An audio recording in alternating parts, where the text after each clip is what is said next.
Vamos lá.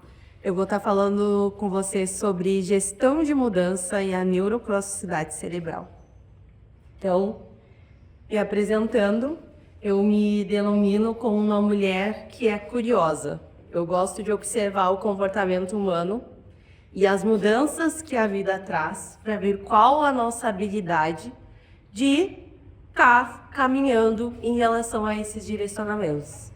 Então, em virtude disso, ao longo dos meus anos como gerente de projetos, onde eu tive a oportunidade de não só desenvolver as minhas habilidades técnicas, mas também de desenvolver as minhas habilidades interpessoais, conhecendo muitas pessoas, de diversos segmentos, atendendo diversas empresas, e aí com isso eu fui desenvolvendo cada vez mais essa minha habilidade de fofoqueira. Eu queria saber tudo das empresas, por que funciona assim, mas por que fulano é gestor, empresa familiar. Então alguns dizem que isso é fofoca, no meu caso é curiosidade a nível técnico de estudo. E por que eu trouxe esse tema de gestão de mudança? A gestão de mudança dentro da área de gestão de projetos, para quem é mais familiarizado, é um braço da gestão de projetos, que deveria ser uma área muito trabalhada dentro dos projetos, mas que infelizmente a gente acaba não trabalhando.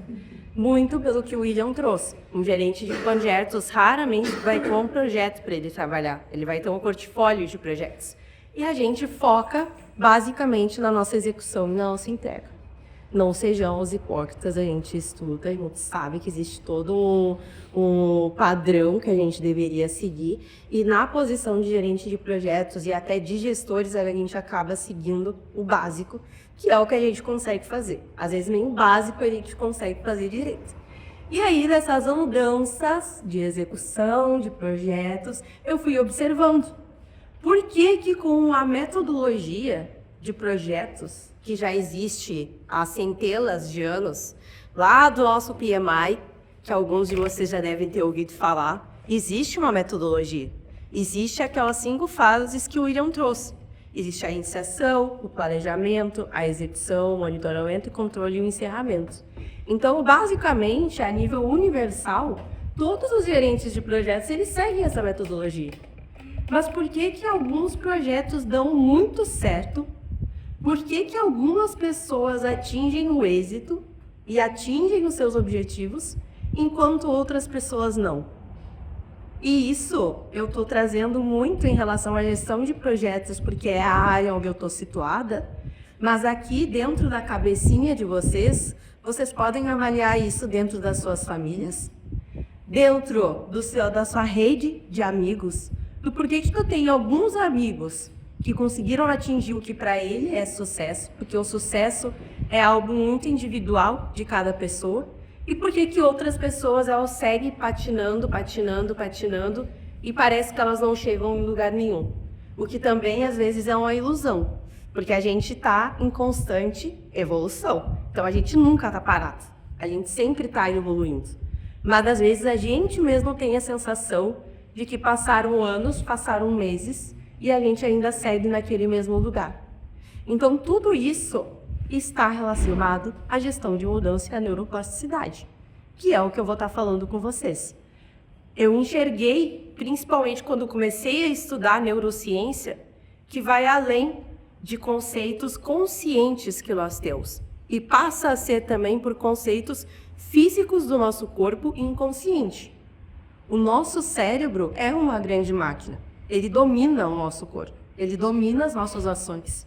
E se vocês forem parar para pensar, do que a gente tem controle na vida? A gente tem controle somente das nossas ações. E às vezes nem das nossas ações a gente tem controle. Porque, por exemplo, eu me comprometi em não comer uma empadinha.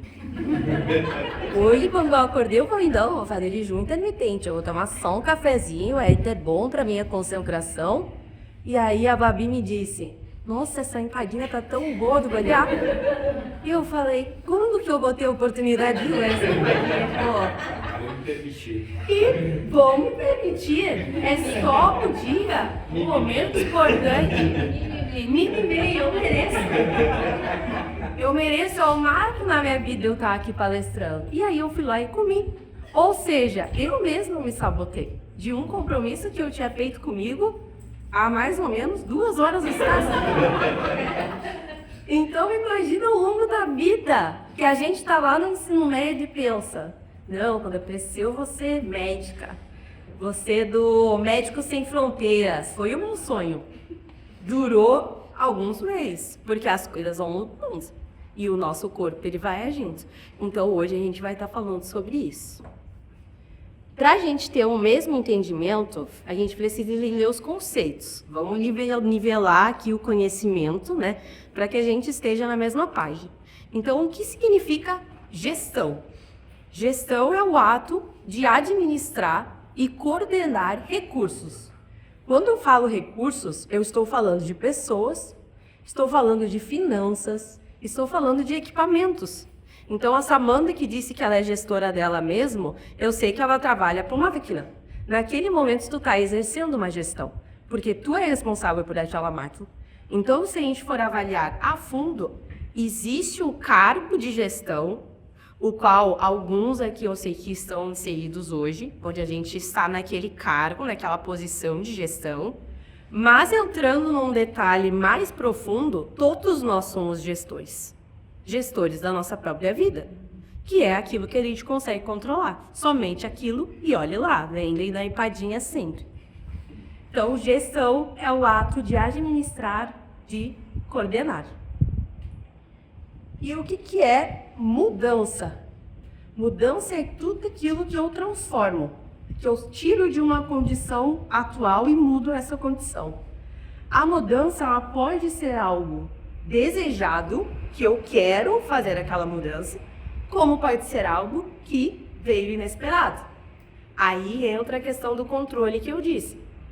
Eu queria mudar e fazer um jejum, como eu falei, intermitente. Isso eu tinha controle porque era a respeito a mim. Aí veio, elas trouxeram a empada.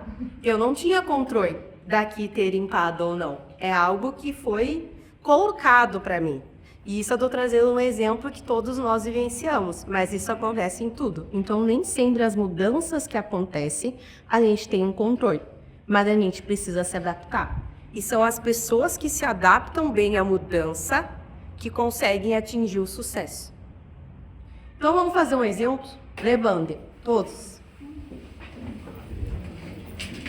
Vamos ver se vocês estão abertos à mudança. Cada um quando entrou aqui, a gente mais ou menos, né? Eu também que dou aula, já sei que tem os alunos que vão fundão, são aqueles que não querem aparecer muito, querem estar mais discretos. Tem aqueles que são o destaque da turma, que daí ficam bem na frente, vai incomodar o professor às vezes. Ou é porque é míope, né? Também. Ou é porque é míope. Obrigado por notar. Eu estou muito bom. Então agora que a gente vai trabalhar a flexibilidade de mudança. Vocês vão trocar de lugar. Vamos lá. Aí chega o povo. Vem, segundo. Tu vai trocar de da própria fileira, ó. Mas vamos trocar de lugar. Pronto, tu foi.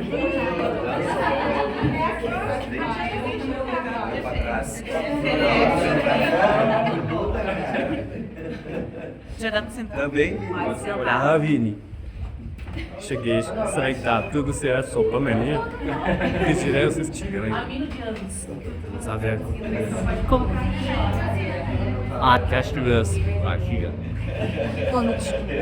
Então, gente, esse foi um pequeno exercício de mudança. Talvez pra vocês foi tranquilo. Vamos mudar de lugar. Ele não trocou, não tá? É, o mudou de...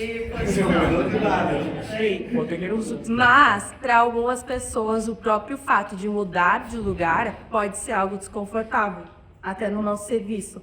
Ou às vezes até para uma vaga onde tu deixa o carro. Tu tá não vê nada todos os dias. Na mesa, na hora do jantar, a pessoa ela sempre tem aquele mesmo lugar. Se ela chega lá e alguém sentou naquele lugar, acabou com a média. Já até tô com uma indigestão, não tô nem com fome, porque sentaram no meu lugar e eu tô acostumada há 40 anos sentar naquele lugar. Então, gente, são pequenas mudanças que a gente precisa estar exercitando para estar aberto. Se a gente tem dificuldade de mudar de cadeira na hora do almoço, como é que tu quer que teus funcionários enxerguem o projeto como projeto da vida dele? É a pura hipocrisia, né? Se a pessoa no básico, no simples, ela tem dificuldade, como é que eles vão querer atingir resultados extraordinários dentro da empresa? Não vai acontecer. E por que não acontece? Porque a empresa é feita de pessoas. Afinal, tudo são pessoas. E aí entra agora para a gente equalizar a neuroplasticidade. Por que é difícil a gente mudar de lugar? Por que é difícil a gente manter uma posição? Porque o nosso cérebro, ele é extremamente moldável. E quando a gente é criança, o nosso cérebro ele é literalmente muito molinho. Tanto é que as mães, aqui que tem mães, têm preocupação com a moleira, né? Não cai para não bater a moleira, porque a cabeça literalmente ela é frágil. E aí, em virtude disso, o nosso cérebro ele só termina de se desenvolver completamente quando a gente tem 21 anos de idade. Tanto é que aí, quando eu descobri isso, fez muito sentido do porquê que nos Estados Unidos a bebida alcoólica só é permitida a partir dos 21 anos. Seria o correto. Porque justamente a parte frontal, que é onde está ligada a todas as nossas emoções e o nosso impulso, ela termina de se desenvolver quando a gente tem 21 anos de idade. Então, até com os nossos 21 anos, o nosso cérebro ele ainda está se desenvolvendo. Então, ele é muito maleável. Quem está perto aí nos 30 anos, o teu cérebro recém se formou, então ele ainda está muito maleável. Por isso que uma pessoa de 70 anos, ela tem tanta dificuldade em uma mudança. Para ela sair da ponta da mesa e sentar em um outro lugar e jantar, realmente é um esforço muito grande, porque o nosso cérebro ele vai enrijecendo. Ele vai enrijecendo conforme a gente vai amadurecendo, conforme a gente vai crescendo. Então, a neuroplasticidade nada mais é do que a habilidade, né, a funcionalidade que o nosso cérebro tem de conseguir criar novos comportamentos. Então, por exemplo, todos os dias de manhã eu tomo um café bebido, todos os dias. A partir do momento que eu digo que eu não quero mais beber café de manhã, eu vou passar a tomar só água ou chá, o meu cérebro, 2 neurônios que se comunicam, que um que acorda e o outro que diz que eu bebo café, eles vão começar a pulsar e dizer, tá na hora de tomar teu café, tá na hora de tomar teu café. É algo automático.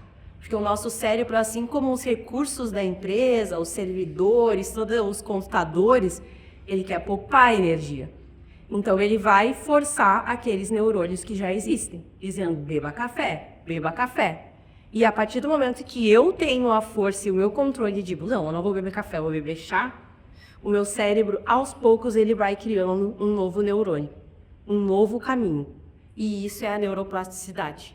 Então, o cérebro de todos aqui, todo mundo tem cérebro, né?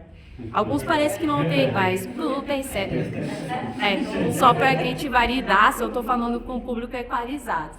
Então, se a gente tem um cérebro, a gente tem neuroplasticidade. Então, não venham com desculpas do, eu não consigo mudar isso. Consegue.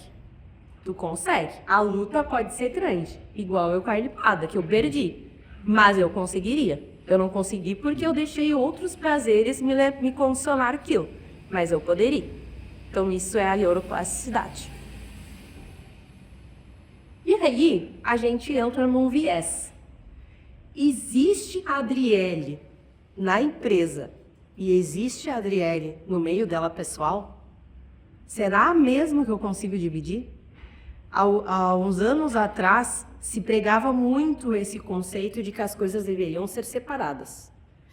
Tu quer ser surtada? Seja surtada na tua casa, mas aqui no serviço tu tem que manter uma postura. Como se a gente conseguisse dividir 2 pessoas, desligasse a chave. Não, agora eu desligo meus neurônios da loucura e ligo meus neurônios da compostura. Não tem como, gente. Não tem como, porque isso é físico. É o que eu acabei de falar da neuroplasticidade. O teu cérebro, automaticamente, ele vai te gatilhar para aquele comportamento que está habituado. Então, gestores que escutam os seus funcionários dizerem, eu vou mudar, é só em casa, Não caiam nessa, hein? Vocês estão sendo enganados. A pessoa ela não vai mudar. Se ela pode amenizar, mascarar. A gente tem esse poder por algum tempo.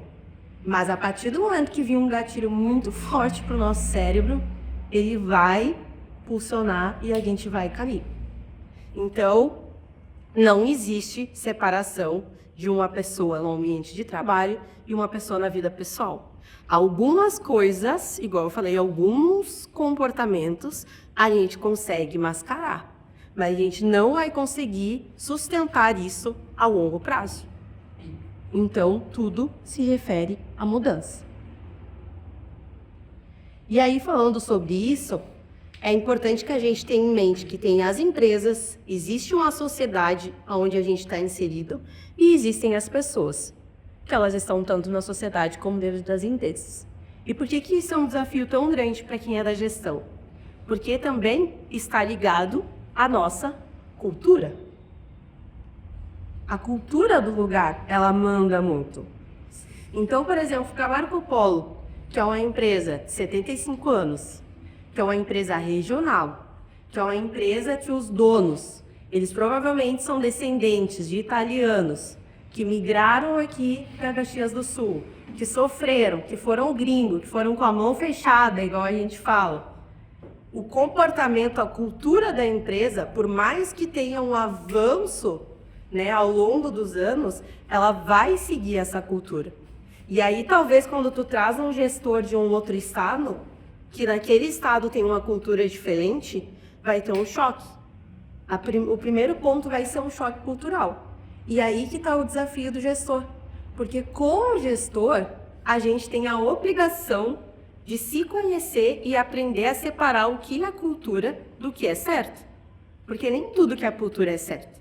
A gente, quando cresce em um lugar, em uma família, a gente tende a acreditar que aquele comportamento é o correto, que aquilo é o certo. Mas quem disse que é o certo? Deus parou e falou para você, não, isso está certo, o resto está tudo errado. Não, gente. Não, a tua família é a certa.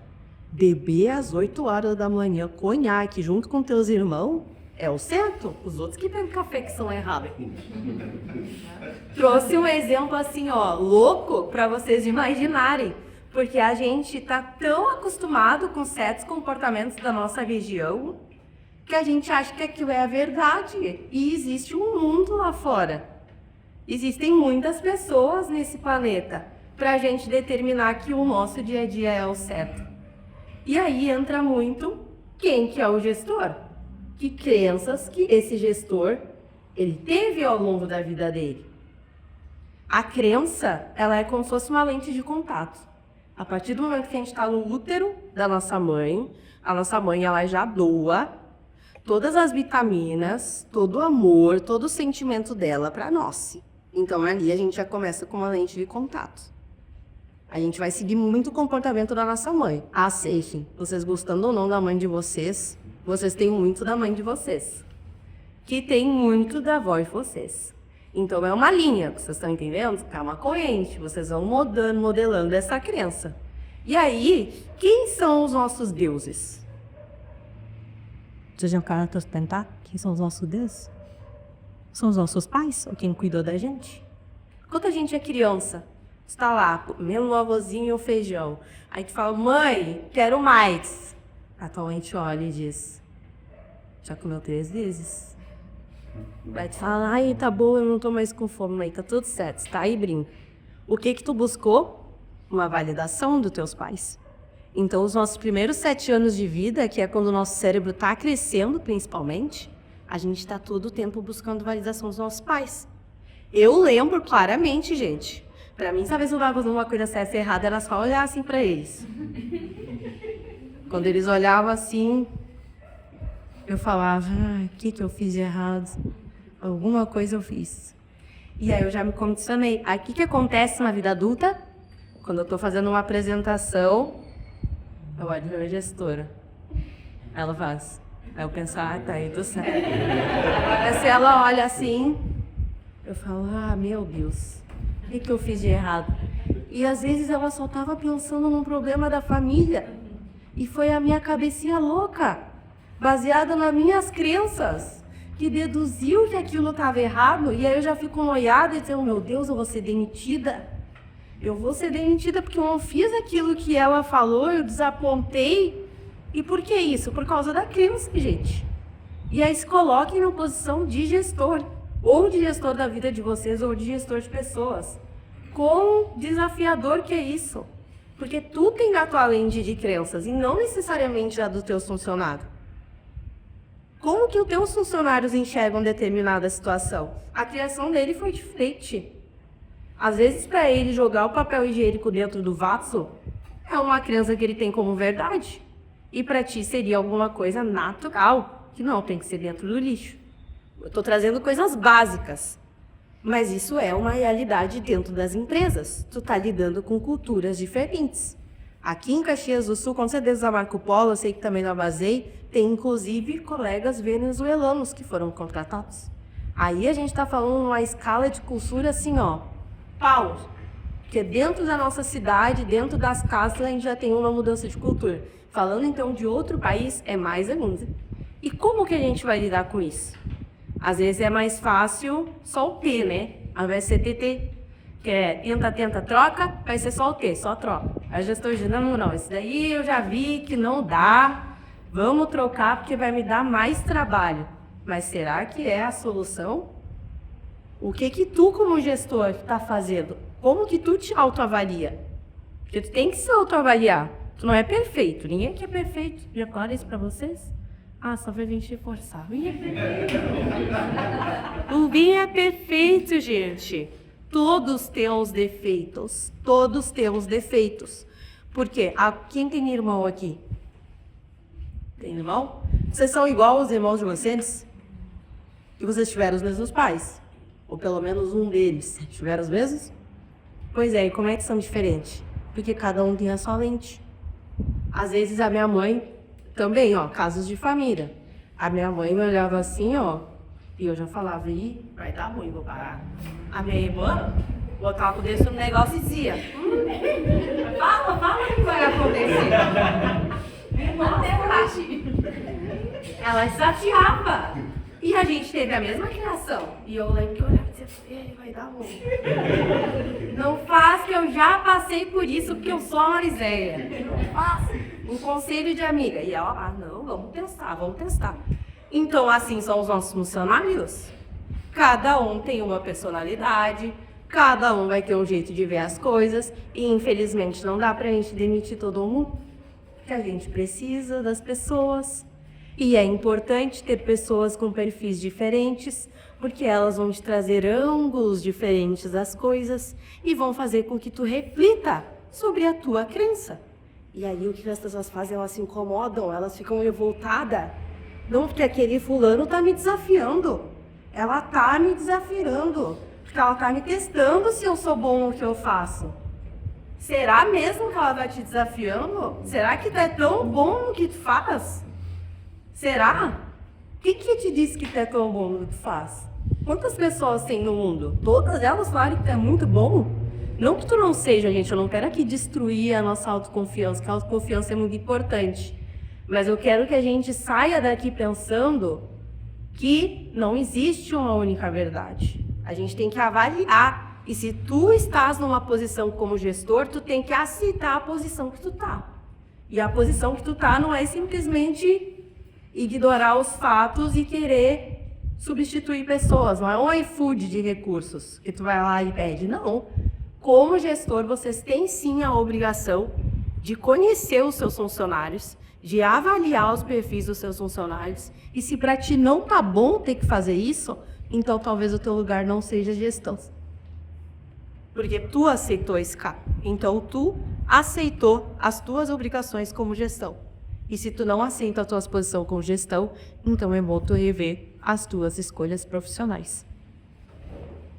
Gestão tem um cargo, um peso muito forte e tu tá ali para liderar, para inspirar, para conduzir as pessoas, para transformar vidas.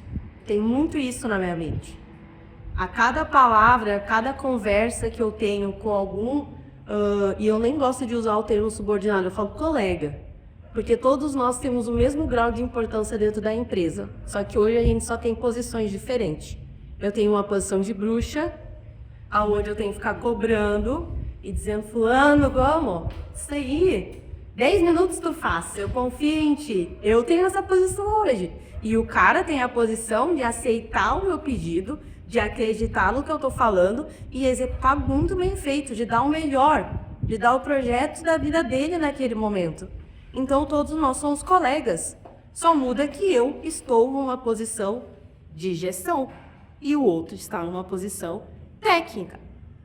Mas não, para mim, é importante uma hierarquia. A gente sabe que a gestão ela vai ter responsabilidades diferentes de avaliar, de dar uma promoção, de subir um cargo. A gente sabe que tem isso, mas eu gosto de deixar isso para trás dos bastidores. Com a equipe, eu gosto de mostrar que todo mundo é igual, cada um tem o seu papel. E eu preciso de todo mundo, eu sozinha não faço nada. Eu não entrego nada se a minha equipe não estiver comprometida e não der o seu melhor. Não faço absolutamente nada. E o maior sonho que toda gestão deveria ter é que os funcionários eles conseguissem fazer tudo perfeitamente, o mínimo do nosso envolvimento. Porque tem isso também, né? Tem aquele gestor que adora microgerenciar. Fica lá à volta da pessoa, encher um saco, tu já vê se está fazendo, irmão, tu está fazendo. Gente, deixem, a gente falou ali da crença, deixem as pessoas se descobrirem em como elas entregam o seu melhor. A gente sabe que existe uma governança, existe um padrão, mas deixa a pessoa pegar aquele padrão e se moldar dentro daquele padrão, fazendo a forma que ela acha correta, dentro da flexibilidade dela, das habilidades dela, porque cada um tem as suas potências. Então é papel da gestão também observar isso. Como gestor tem que ser observado como que as pessoas entregam o seu melhor. A gente tem que usar as potências. Sabe a matriz SWOT que o William trouxe? Façam isso dos funcionários de vocês. Vejam o que cada um tem de melhor. Aonde que tu pode encaixar? Às vezes fulano é muito demorado para embalar. Mas ele é muito bom se ele tiver na manutenção da máquina, porque ele é muito técnico. E embalando, ele não consegue, ele se perde. Então, ao invés de sair trocando pessoas, observem aonde estão as suas potências e invistam naquelas pessoas. Porque o maior legado de uma gestão é a transformação de vidas. A gente transforma vidas. E transformar vidas não levem num conceito de beleza, que a gente transforma para o lado bom. Porque uma gestão ela pode detonar também a vida de uma pessoa. E a gente que é gestor tem que ter essa consciência. Tu pode impulsionar ela para o sucesso, mas tu pode ser o causador de muitos traumas para essa pessoa, pela forma que tu lidera. Então, gestão é responsabilidade. De novo, se tu não está aberto à responsabilidade, ao cargo que tu tem que exercer, reveja e troque. Porque é mais bonito a gente aceitar que não tem papel de gestão e ir para uma outra área do que a gente ser um gestor ruim. E isso eu falo de todos os cargos, tá? A vida é muito curta. Assisti recentemente uma palestra do Cortella, que ele fala que a vida, no média, são 75 anos. Quantos anos vocês têm ainda pela frente? Na melhor das hipóteses, gente, é 75, 80 anos. Quer ter uma vida em vão? Qual o legado que tu quer deixar aqui? Como tu quer que as pessoas falem de ti? Ah, Adriele, maior pro Aca, chata, pá. Insuportável. Quando ela saiu daqui, nossa, a empresa jogou fogos de artifício, falou, glória a Deus, Senhor. Já que o meu gestor não foi capaz de demitir ela, pelo menos o universo deu um jeito e puxou o tapete, deu uma arrasta pra cima, fez alguma coisa. Pergunta para os funcionários de vocês se eles não pensam isso, às vezes, de vocês. Não, dia tem. Nossa, mas fulano, tem uns que devem estar pensando, bah, a lente da crença do meu gestor só pode estar embaçada. Porque ele não enxerga nada. O setor tá o caos e ele tá lá. Vamos lá, gente, meta, hein, ó, tá? Quem quer férias tem que bater a meta. E aí tu pensa, gente, por que Deus? O que eu fiz de tão ruim pra estar aqui? Não vamos ser esse tipo de pessoas. E aí, qual que é a chave? Qual que é a chave de tudo isso? Conheça a ti mesmo, que direi quem és. Autoconhecimento. Gestor que é gestor tem que se conhecer. Vocês têm que conhecer em que aspectos da vida de vocês que vocês tendem a falhar. Vocês têm que se conhecer. Como é que tu quer exigir do outro que seja bom, que entregue, se tu não sabe o que tu é bom? Tu tem que conhecer as tuas limitações. Eu sou um exemplo claro. Eu sei que eu sou muito boa em falar, adoro falar, conversar, bater papo com o cliente. Tá um caso aí, não, deixa comigo que eu vou lá, vou conversar, tomo um cafezinho, adoro levar café. Faço cafés, levo pirulito para a equipe, alimento os estômagos deles. Nisso eu sei que sou muito boa. Mas eu sei que se eu fico também em um ambiente onde está muito tenso e eu tenho que ficar ali focada, começa a dar uma angústia. Eu fico, misericórdia, Senhor. Eles estão trabalhando tudo quieto. Será que eu pergunto? Será que eu não pergunto? Porque eu sou muito de movimento. Então eu já sei que uma das minhas vulnerabilidades com gestão é de aprender a controlar a minha ansiedade. Eu tenho que fazer isso. Então eu já sei que uma das minhas fraquezas é essa. Então quando eu estou numa situação muito crítica, eu vou lá, converso com o time, a gente acorda. Confiança, eu confio no time que eu trabalho. Porque eu conquistei a confiança deles. Eles conquistaram a minha confiança. Não foi do dia para a noite. Foi a partir de muitas ações com eles, observando cada um, me observando, sabendo por que eu era tão intolerante com algumas pessoas. Porque a gente é assim como gestor, a gente falha. E tinha pessoas que eu era extremamente intolerante. Andava cheia de faca, vinha aquela pessoa e já leva uma cortada assim, ó. Coitado! E tinha que trabalhar comigo, de vez de pensar, pô, que saco, né? Caiu logo no projeto da Adriele, que a gente não consegue ter 5 minutos de diálogo, que a louca me vem com uma zoadora. Eu tive que observar isso e ver que o meu comportamento era errado como gestão, porque eu preciso do melhor de cada um. Então a gente vai moldando até que a gente crie uma confiança entre a equipe. E a partir que tu cria uma confiança, as coisas deslancham. Tanto é que hoje da TOTUS eu coloquei um nome. Existe o BOP? Existe. Na TOTUS a gente tem top. A gente tem um top na TOTUS.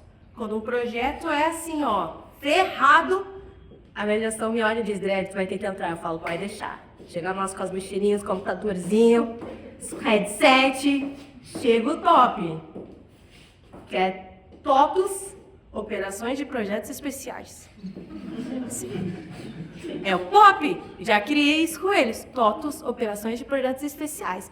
Quando o bicho pega, aquela equipe que eu tenho confiança, entra comigo. Isso aí. Vamos lá, galera. Chegou a nossa hora de brilhar. E aí a gente vai para dentro do cliente, o que a gente faz? A gente entrega. E a gente entrega porque a gente tem um alinhamento. Porque cada um sabe a sua responsabilidade. Cada um sabe o que tem que fazer. Eu não preciso me meter na parte técnica porque eu tenho gente que faz a parte técnica. Eles sabem que eles não precisam se preocupar com questões de gestão porque eles têm uma gestora. E é isso que faz a diferença dentro de uma empresa. É cada um executar o seu quadrado muito bem feito. E isso a gente só consegue com autoconhecimento. Vocês têm que saber aonde vocês são bons para avaliar onde que os outros são bons. E como gestão vocês têm que inspirar, de novo, transformar vidas e transformar para o bem. Autoconhecimento, gente, anotem isso. Tem que ter autoconhecimento, vocês têm que se conhecer. E aí tem muitas formas de fazer isso. Através de terapia, através de meditação, através de vocês escreverem para vocês mesmos como vocês estão se sentindo, através de fotos, de recordação. Façam um mapa. Quem eu era quando eu estava no meu ensino médio? Quem que eu queria ser? Como eu era como criança? Perguntem para os pais de vocês se vocês ainda têm oportunidade. Como eu era como criança? Eu era uma criança alegre? Eu era uma criança sonhadora? Ou era já uma criança mais quieta? O que eu gostava de fazer? Todo mundo nasce com uma potência. Todo mundo nasce com uma potência. E a gente só tem que descobrir e dar o nosso melhor. Olha, eu falei tanto que até a apresentação morreu. Ela ficou impactada. Tá refletindo. Tá refletindo. Aí eu sou dessa TV. Será que eu tô agregando? Não sei. E aí vem um ponto muito importante. Que eu tenho conhecimento, eu tenho consciência das minhas falhas. Tem gente que é assim, vocês não conhecem? As pessoas que falam, não. Eu sei que eu sou assim, porque eu sou assim, eu sempre fui assim. Eu sou grossa, porque eu sempre fui grossa. Nossa, eu conversei com a minha mãe, fui numa palestra lá da Adriele, você já ouviu falar? Ainda não? Ainda ouviram falar? A Adriele disse que eu tinha que aprender com a minha mãe como eu era. E a minha mãe disse que eu sempre fui grossa, desde criança. Então por isso que eu sou grossa. Aceita, gestor. Eu sou grossa e não vai mudar. Será, gente? Cadê a neuroplasticidade do cérebro de vocês? Todo mundo tem cérebro, né? Perguntei de novo. Todo mundo tem cérebro? Tem, só pra gente reforçar. Então, se tu tem cérebro, tu consegue mudar. Se o teu comportamento não é legal, por que vai seguir sendo pé no saco na tua vida, na vida do teu marido, na vida dos teus filhos, na vida dos teus colegas? Porque a pessoa que é pé no saco, ela não é só pé no saco no trabalho. Às vezes eu olho uns colegas e eu penso, eu convivo só 8 horas, coitado do marido, né? Ele todo cresce. Agora vai ter férias. Eu vou ganhar um descanso pra mente, mas o marido, esse vai sofrer. Porque daí às 8 horas que ela tava me incomodando, agora vai sobrar pra ele, coitado. A gente chega até a mandar um presente, né? Uma cesta pra ela e um pro marido. Um kit de cachaça, pra pessoa viver no alto e passar no dor, porque a gente fica com dó dessas pessoas. Então, gente, se teu comportamento não é legal, pelo amor de Deus, né? A gente não é mais criança. Com criança, a gente tem que ter um tato, mas aqui todo mundo é adulto. Então, se tu tem um comportamento que não é bom, vamos refletir sobre ele, vamos traçar algumas ações para a gente começar a mudar. Vamos começar a trabalhar a neuroplasticidade do nosso cérebro. Porque o cérebro que te faz refletir sobre a mudança é o mesmo cérebro que te sabota. É a história da empadinha. Eu queria não comer a empadinha, daí o cérebro foi lá e começou, comi. E aí eu criei um neurônio novo? Não, ficou no mesmo.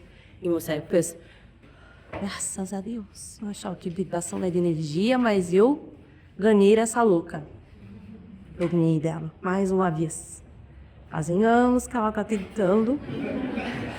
Fazem anos que eu tô vencendo, aqui não é nem 7-1, já ultrapassou o 7-1. Por causa do nosso cérebro.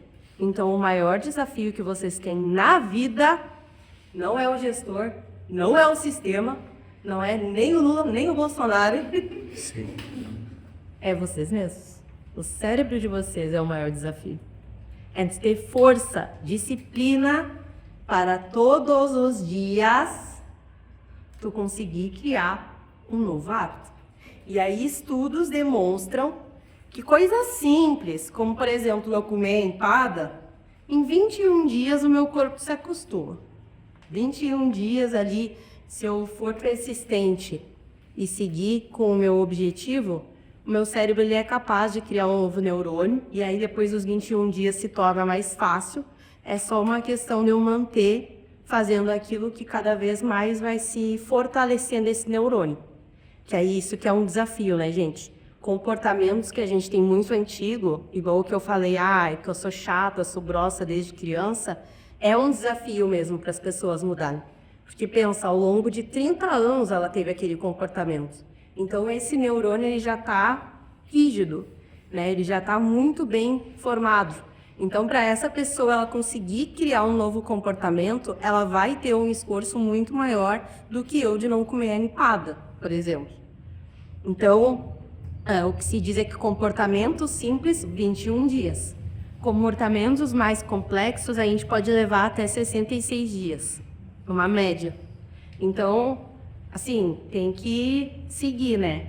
Eu não consegui hoje, vou desandar. Vou ter que começar os 21 dias de novo, zera lá o computador e inicia. Não é assim que funciona. Então, a gente sabe que na vida da gente é muito conturbada, a gente mesmo sabota. Então, não consegui hoje, mas amanhã eu consegui, porque amanhã é um novo dia. Hoje eu errei, mas amanhã eu vou conseguir.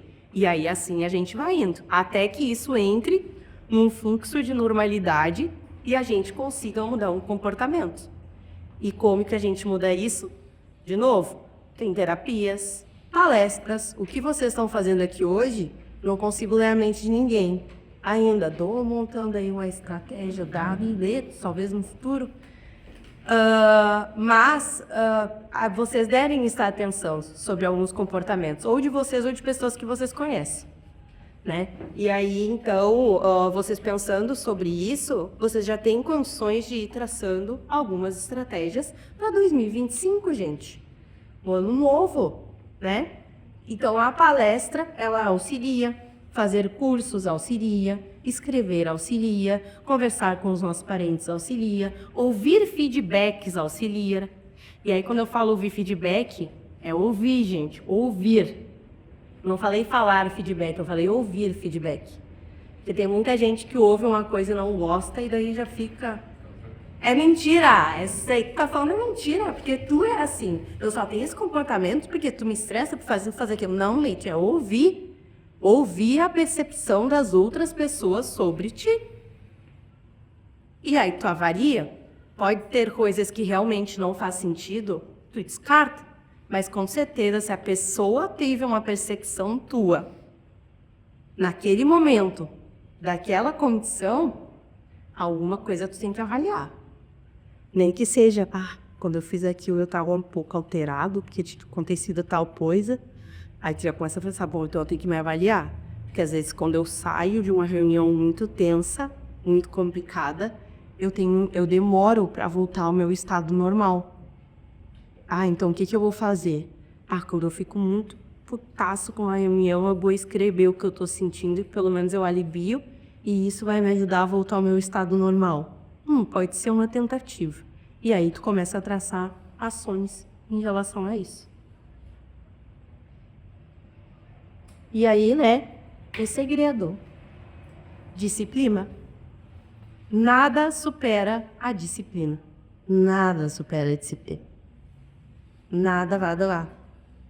Esses dias, né, estava em casa com meu marido e ele me olhou e disse assim, já fazem 17 anos que eu faço academia. E eu olhei pra ele e falei, não parece? Mas, uma coisa eu digo, ele tem disciplina, porque se ele vai aos 17 anos, pode não estar chegando onde ele quer, mas ele tá indo. Já é um começo, gente. Ele tá indo, ele tá tendo disciplina. E ninguém supera a disciplina. Ele pode demorar mais 5, mais 10 anos para chegar no corpo que ele deseja, mas ele vai chegar. Muito mais do que vocês que viram e que não vão. Doeu, né? Críticas e críticas.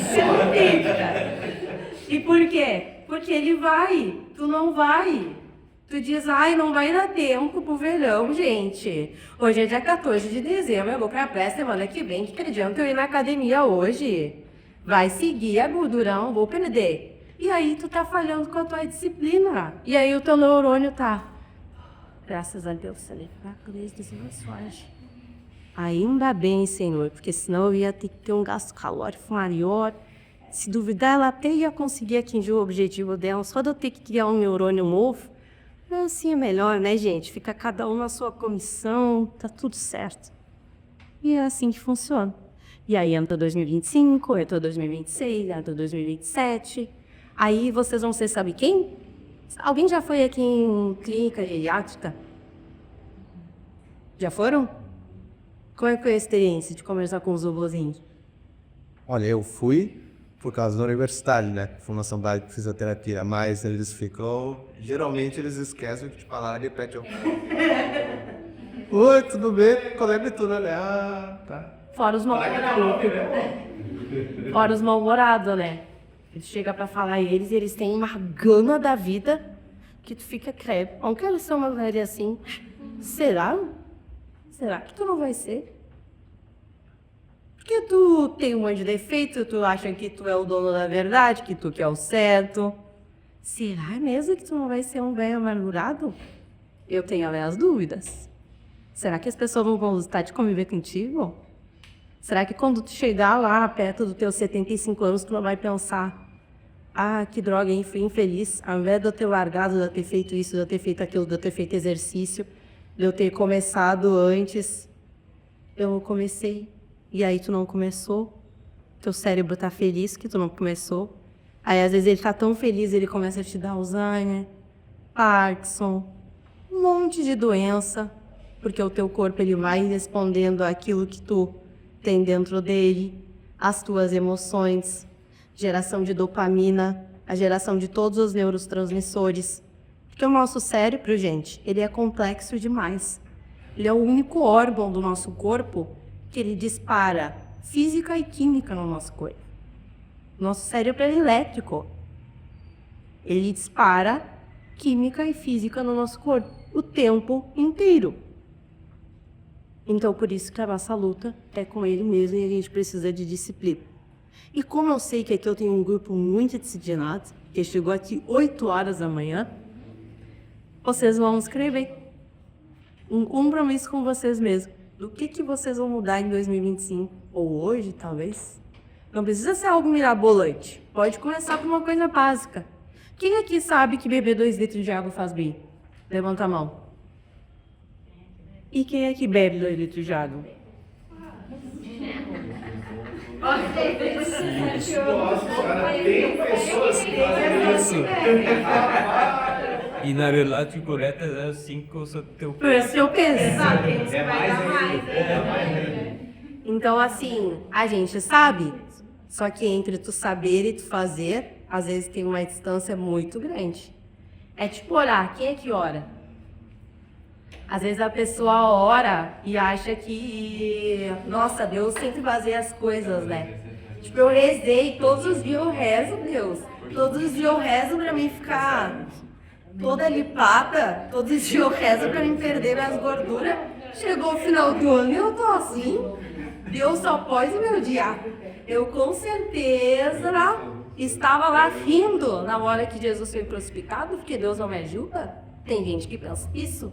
Mas como é que é o nome? Não é orar, é oração. Tu ora e tu coloca ação. Aí às vezes Deus está dizendo, bonita, eu te dei saúde, que eu ainda não te tirei. Tá, mesmo não merecendo, tá com saúde. Te dei um emprego. Tu tem dinheiro, é só tu te matricular numa academia.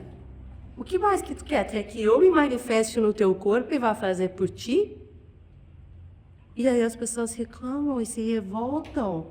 Só que é oração. Ora e coloca ação. Falta ação, gente. E isso é uma coisa que estudos, né, internacionais trazem, que o brasileiro é muito bom de começo. A gente arrasa. Empreendedor, o Brasil é cheio, porque a gente é muito bom de impulso. A nossa dopamina, com tanto de café que a gente bebe, e o nosso café é o melhor do mundo, né? A gente é especialista em café. Faz a nossa dopamina, ó, vai que é um foguete. A gente sai bem louco. Quando a gente tá no meio... Ai, acho que não vai dar. Vou voltar, vou ficar aqui mesmo. Vou esperar. E aí a gente para. Até quando? Até quando que a gente não vai ter disciplina? Até hoje, gente. Porque agora saindo daqui todo mundo vai ter disciplina. E vamos começar. Eu vou entregar esse daqui bem fluorescente para cada um, onde vocês vão escrever a mudança que vocês querem. Vou te colocar muda. Eu trouxe caneta personalizadas, viu, para vocês assinarem tudo como um nome, para vocês dizerem, quem é que? Aí a caneta. Pode ser. Então, nesse vocês vão escrever a mudança que vocês querem. Pode ser beber 2 litros de água, pode ser fazer atividade física 1 vez por semana. E olha, lembrem da dopamina, né? O problema do brasileiro é que é tipo eu determinei que eu ia correr. Em 15 dias eu ia começar a correr. Aí eu quero começar a correr. Essa menina é o Pablo Marçal. Igual o Pablo Marçal. Se o Pablo Marçal consegue, quem é Pablo Marçal perto de mim? Tem que devolver, né? Não, acho que essa fica. Tem que devolver. Não, é pra você. Eu ia sentir. Olha, Ricardo, olha, é vi. Olha, Ricardo, doente, calma. Já tem a dona da caneta. A gente tá pedindo, né? Falou da academia e tirou a mensagem aqui. Isso é. Tá, então vocês Tijolo. vão escrever. Ixi, cadê? Viu? Então vocês vão escrever o compromisso. Tu ficou sem caneta? É? Babi, tu se não te importa, ó, eu... Não precisa, agora.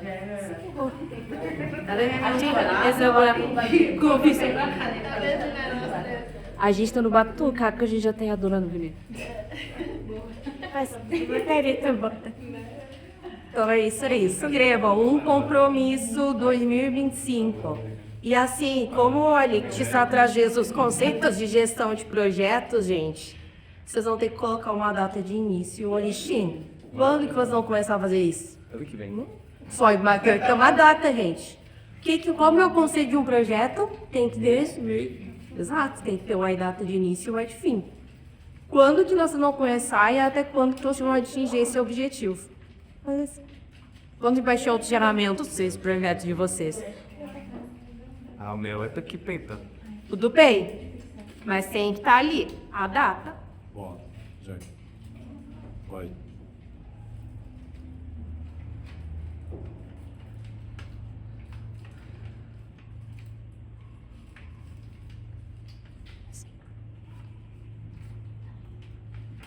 Eu entregando esse. Agora, o próximo que eu vou entregar, vocês vão ter que escrever que resultados positivos vocês vão ter na vida de vocês se vocês conseguirem cumprir com esse objetivo. O que vai mudar? Tudo vai ser bom na vida de vocês. E cumprindo com isso.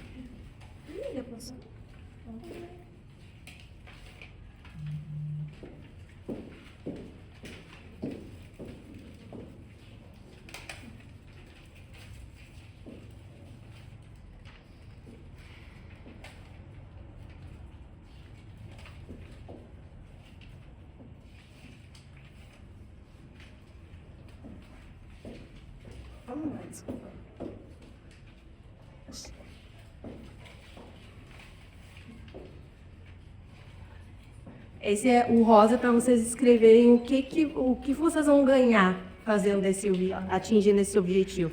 O que vai mudar na vida de vocês?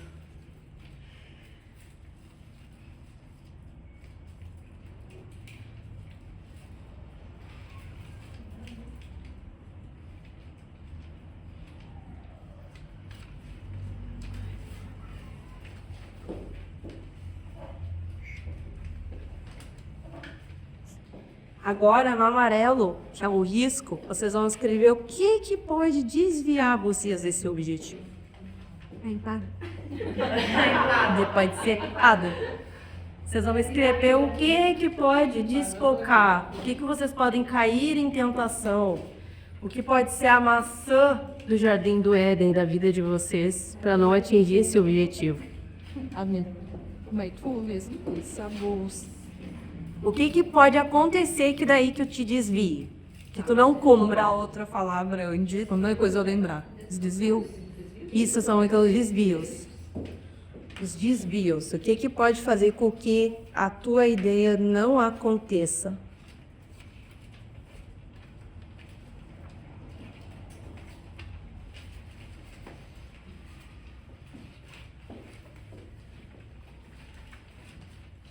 Pode ser os pensamentos, a autossabotagem, né? Que é a maior parte dela. Pode acontecer, eles vão fazer o lixo. Que pode acontecer? E sejam coerentes dentro daquilo que vocês têm domínio. Vamos dizer, isso caiu uma bomba, vou cunhar. Não, Mas depois das enchentes ficou difícil, né? Mas assim, as enchentes é uma coisa que a gente não tem controle. A gente tem controle somente das nossas ações e olhe lá. Então coloquem coisas realistas. Eu sei que disco de projeto ano que vem eu vou botar enchente de Porto Alegre de novo. Não quero nem saber. Sim, tende a ser uma. Então escrevam. E agora no verde de Vitória, vocês vão colocar quando surgir esse pensamento, quando eu for me auto-sabotar, que conselho que eu vou dar para mim mesmo? Escrevam uma frase para vocês do futuro, um incentivo. Escrevam algo para que vocês leiam. Toda vez que vocês querem desistir, vocês vão lá e vão ler um conselho da pessoa mais importante da vida de vocês, que é vocês mesmos.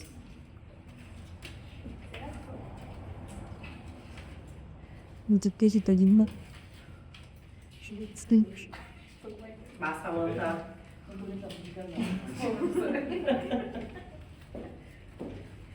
Então escreva o conselho.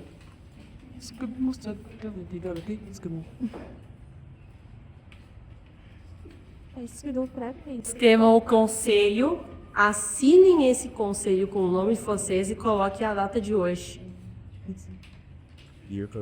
Hoje é dia 14 de dezembro de 2024. Assine para pôr o compromisso. Tudo que tem assinatura a gente leva a sério, né? Contratos levam assinatura. Então esse constitui o contrato com vocês mesmos.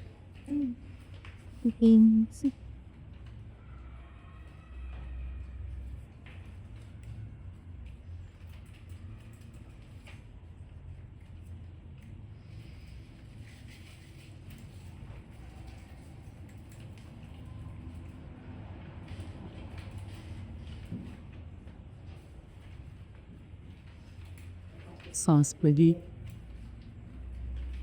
Interminado. Determinado. Vai lá. Não. Competitivo, já sabe, Adriano. Não, mas lá não ganha certificado, né? É isso aí. Se não fizer. Todos escreveram? Não. Então, gente, aqui foi o que a gente chama de kick-off, né? Os projetos que até o William falou. É o pontapé inicial. Eu planejo, né? Tem a iniciação, tem o meu planejamento, que provavelmente alguns de vocês, dependendo do que vocês escreverão, vocês vão ter que fazer esse planejamento, né? Porque tudo tem que ser planejado. Vocês têm que monitorar, vocês têm que controlar, ainda mais projetos que são a longo prazo. Mas isso já foi um kick-off. A gente deu uma trocadinha aí na orbe. E esse é o pontapé inicial de vocês. E por que vocês deixaram o conselho para vocês mesmos? Porque o sonho da gente é relativo. É muito relativo. E quando a gente compartilha com as pessoas os nossos sonhos, cada um tem a sua lente da crença. Então, às vezes, o meu sonho de me tornar uma palestrante reconhecida internacionalmente, para alguns de vocês vai ser tipo, nossa, nunca fiz um negócio desse. Nada a ver. Pelo jeitinho dela, nem parece que vai conseguir, incluída, coitada. Eles têm a tua crença. E aí eu vou deixar que as pessoas com as crenças delas barrem o meu sonho? Não. É eu comigo mesma. Na história da vida, nos sonhos da vida da gente, é a gente pra gente mesmo. Se o líder de projetos lá da Marco Polo não enxergar aquele projeto como uma oportunidade que talvez vai ser o que vai impulsionar a carreira dele, que vai fazer ele alavancar diversas escadas e ele ser conhecido dentro da Marco Polo porque ele entregou o melhor projeto e ele começou talvez igual o próprio William, como um estagiário, aprendiz, e hoje ele está onde ele está, se ele não acreditar nesse sonho, ele não pode colocar a esperança para que outros acreditem. E aí que está a fórmula do sucesso, do porquê que algumas empresas, seguindo uma metodologia, conseguem crescer e outras, seguindo a mesma metodologia, não. Porque são gestores que têm uma visão de gestão, onde entende os seus funcionários, onde entende o seu propósito, onde entende o seu papel. E outros não. Outros querem somente o resultado, mas não estão abertos à mudança. Porque se eu perguntar aqui, todo mundo vai dizer que está aberto à mudança. Mas será mesmo que tu está aberto à mudança? Teu cérebro vai tentar te sabotar. Tem que ir além. Tem que te conhecer para te conseguir identificar e seguir. Então hoje vocês deram o pontapé inicial de pequenas mudanças ou grandes mudanças, eu não sei o que vocês escreveram. Mas a mensagem que eu quero deixar é que nesse 14 de dezembro de 2024, vocês vieram aqui por algum propósito. Talvez alguns foram forçados, tipo o Ricardo. É meu marido, então ele não teve muita escolha. Mas os outros não. Ao menos eu não forcei ninguém. Só fez um pouquinho, mas não forcei totalmente. Então vocês vieram aqui porque vocês quiseram. Então qual o propósito de tudo isso? Por que vocês acordaram às 8 da manhã e vieram ouvir alguém? Ao menos por vocês terem em consideração ou a mim ou ao William, ou aos dois, vocês tiveram. E se vocês têm em consideração por alguma pessoa, é porque ao menos vocês acreditam naquilo que aquela pessoa fala. Então façam essas horas da manhã de vocês valer a pena. E acreditem, e sigam, e vão atrás do sonho de vocês. Gostaria de agradecer, muito feliz de estar aqui junto com vocês e poder ter essa troca, né? Falar um pouco da experiência, falar um pouco de gestão de mudança, falar um pouco do nosso série. E eu espero que em 2025 a gente tenha muitos outros encontros juntos, tanto a Debater Race e outros temas. Deve perguntar alguma coisa? Aí, Pia, Só ir falar? não, o último tópico que tu tocou ali sobre o ambiente estressante e tudo mais, tá? Eu já tive algumas experiências de trabalhar em locais que mereciam pagar adicional penosidade para a pessoa. Sabe, ambiente estressante, o gestor não tem uma visão estratégica, não tem uma visão gerencial, acabava sendo um ambiente super estressante para quem trabalhava lá. E aí, essa pergunta seria, tipo, por dois vieses. O primeiro, que abordagem a pessoa pode ter para, tipo, eu sou uma pessoa de nível técnico trabalhando nesse meio. Como é que eu posso pensar em me trabalhar para sobreviver a isso ou tirar algo positivo? Isso é um teste. E o outro é, sou gestor e de repente parece que eu estou promovendo isso. Olha que são situações que eu posso parar e pensar em como eu tento dar a transformada nesse meu ambiente. Sim. Primeiro ponto é o que eu falei, sim, de conhecer. O gestor ele tem que começar a conhecer os seus gatilhos. E isso, o gestor, cada vez mais tem que fazer cursos de liderança e comportamento humano, entender de DISC, né? DISC, que é dominância, influência, conforme, analítico, que cada pessoa ela tem mais ou menos o seu perfil. Então, o gestor obrigatoriamente tem que estudar sobre pessoas. Se vocês ainda não têm nenhum curso de gestão de pessoas, tem na Udemy, não precisa ser nenhuma pós, mas vocês têm que começar a estudar sobre o assunto, para que vocês estejam mais atentos ao ambiente onde vocês estão inseridos. Eu tenho uma situação que aconteceu comigo. Teve um período na TOTS que eu fiquei conhecida que todo projeto que eu estava, eu demiti alguém. Vocês não acreditam nisso? Falavam, os consultores diziam, não, vamos ver, já era aquela expectativa. Oba, começou perto, quem será que vai ser demitido dessa vez? Era aquela expectativa. Por quê? Por causa de um comportamento meu. Eu estava sentada e o cliente fez tudo diferente do que a gente tinha orientado. Eu escrevi um termo informando isso, dizendo que eles não seguiam as orientações, então nós, como fornecedores, não podíamos, né, assumir o risco do que viria a acontecer depois. E esse gerente, ele é um pouquinho desequilibrado também. Eu era também mais naquela época, mas ele ainda me encarregava. Eu ainda tentava estar ligada às percepções.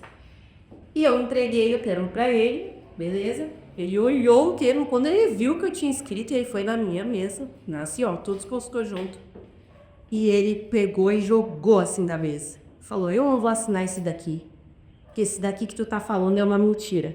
Nessa hora, meu neurônio da mentira, o sócio latejava aqui, ó. E eu olhei pra ele, me levantei e disse, tu tá me chamando de mentirosa? Juro, falei isso, tu tá me chamando de mentirosa? E ele, não tô te chamando de mentirosa, eu só falei que o que tu escreveu não é uma verdade. Eu falei, não, mas quem escreveu isso fui eu. Então, se o que tá escrito é a verdade, é porque eu sou mentirosa. Vamos lá conversar com o dono da empresa. Bem assim. Peguei minha latinha e fui, toda luta. Aqui, né? Sempre de sortinho. Eles ficavam no meio da empresa, do setor, assim, ó, todos os setores olhando. E eu falei, fulano, vamos para uma sala para vocês falar contigo e com o Beltrano, que é a gente do projeto? E o diretor falou, não, pode ser aqui mesmo. Eu falei, bom. A gente deu tal e tal orientação, e eu sempre gostei de ter dados, né, gerente de projetos. Tal data, falei isso, aquilo, não sei o que, a gente marcou, eu vim aqui, vocês fizeram tudo diferente da orientação, eu coloquei isso no ato, e o Beltrano foi lá e disse que não era uma verdade. O diretor levantou da mesa e falou, não? Como assim? E aí o Beltrano começou a bater boca, dizendo, não, porque certeza é uma bagunça, porque eu falo, ninguém me ouve, não sei o quê. O dono da empresa, que é esse diretor, falou, se não tá bom pra ti, então sai. Ele falou, então demite. E o diretor falou, tá demitido. E eu lá pra cima. E nessa hora, a tia da cozinha tinha disparado até pipoca pra galera. Todo mundo nacional, tocadíssimo.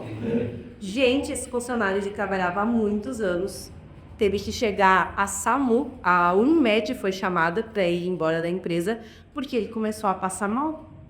Em virtude da situação, ele não queria ser demitido, foi uma questão de impulso, que ele, né, despreparado com aquela situação, que não é atípico dentro das empresas, tiveram que chamar a Unimed, porque ele estava de moto e ele falou que ele ia sair com a moto e ia se matar. E nós lá, fomos fornecedor, né, tudo aquilo. Quem que se tornou a heroína e a vilã da história? Eu virei a pessoa que demite os outros. Tipo, não, aqui nesse projeto ninguém vai se criar. A Adriele demite. E aí as pessoas tinham essa visão de mim. Eu, como gestora, poderia ter elevado meu ego, porque no fim da história eu que saí como a seta da empresa. Então eu poderia ter dito, não, deixa comigo que qualquer situação me resolve. Mas não. Eu fui investigar por que eu tive esse gatilho tão louca, que não é o meu normal. Eu saí desafiando as pessoas. E era por causa do termo mentirosa. E aí, a gente praticando o autoconhecimento, eu fui buscando outras experiências profissionais, e nem eram uma tão distante, onde em uma reunião o meu gestor falou que eu havia feito algo e eu não tinha feito, e por eu respeitar a hierarquia eu fiquei quieta. E aí eu que saí como responsável daquela situação. Então eu identifiquei que toda vez que eu era exposta à mesma situação, aonde queriam tendenciar que eu não estava fazendo algo correto, o meu neurônio saltava e eu tinha essa reação de ir para a guerra. Dizer, não, aqui ninguém vai me chamar de mentirosa. Isso é uma verdade que eu tenho para a minha lente de preço. Então isso é algo que o gestor, e não os co-gestores, os colaboradores, eles têm que conversar e desenvolver. E aí a empresa tem que prestar esse suporte. Tem empresas, por exemplo, hoje que já tem psicólogos. Fornecem psicólogos à empresa para conversar. A gente sabe que nem todas as pessoas estão abertas. Mas aí tem que se promover de CIPAT, se promover de alguns eventos que tem na empresa para abordar esse tema. Porque a empresa ela nunca vai conseguir ter total controle sobre o profissional e nem o gestor. A única pessoa que tu tem controle é sobre ti mesmo. Então, tu tem que observar esse teu tipo de comportamento, não deixar a vaidade sobrepor e começar a identificar para que tu consiga ou se afastar, né, em determinada situação, se isolar um pouco, vai no banheiro. Lá na empresa a gente tem o termo de fumar, ninguém fuma. Mas a gente, quando tá muito estressado, a gente diz, vou lá fumar, porque fumante pode sair, né? A maioria dos funcionários não, mas fumante tem direito. Então a gente fala, vou lá fumar. E aí tu sai, tu fica ali uns 5 minutos, abraça umas árvores, põe o pé no chão, reclama, xinga, respira e volta. Então, cada pessoa vai ter algo que vai te trazer de novo pro centro. E o desafio é a gente descobrir o quê. Então, ter essas técnicas, igual eu falei, pode escrever. Saiu de uma reunião muito grave, abre o Word e escreve o que tu tá sentindo. Fechou o Word, vida nova, segue. Vou ir fumar. Tô estressado, sai, vai beber uma água, ou vai num setor de aulinha que tu tem de amigo para dar uma risada, para falar alguma coisa. Mas isso é individual, cada pessoa vai ter algo, né, que faça com que ela volte pro centro. Oração. Eu sou muito adepta, eu uso muito oração. Sempre quando eu tenho uma reunião importante, ou que me tiram muito do centro, antes de entrar na reunião eu já oro. E a oração é uma conversa com a gente mesmo. Quem não acredita em oração pode dizer, tá, eu vou conversar comigo mesmo aqui um pouquinho. Porque isso é comprovado cientificamente, que o ato da gente imaginar uma situação positiva faz com que o nosso cérebro ele vire as chavezinhas e ele fique de uma forma positiva. Porque tem isso no nosso cérebro, né? Regiões do nosso cérebro, ali de emoções, que é muito a parte frontal, que quando a gente ouve impulsos positivos, faz com que todos os nossos neurotransmissores eles ficam em alerta e trazem aquela sensação de bem-estar. Então, o fato de quando tu tem uma reunião importante ou algo assim, tu rezar ou tu conversar contigo mesmo, trazendo coisas positivas, faz com que automaticamente a química do teu corpo fique equilibrada. Exatamente. E uma outra técnica que todos deveriam fazer é de respirar ao menos 10 vezes fundo. Respiração, gente, oxigena todo o nosso corpo. Então, também ajuda a equilibrar o nível de hormônios que a gente está. Então, às vezes também, tive uma reunião de estresse, ou vou ter uma reunião de estresse que eu sinto que eu tô com o meu corpo um pouco ofegante, o coração um pouco acelerado, vai no banheiro, senta ali no vaso, 10 vezes. Oxigena o teu corpo e também faz com que os teus hormônios se equilibrem. Então, isso são técnicas que são muito boas para a gente estar usando no nosso dia a dia. Não sei se eu te respondi. Não, responde. E nem precisa gastar o véu primário. Mas deve se conhecer. Mais alguém? Não, Lit? Esse. É isso? Então tá bom, de novo. Muito obrigada.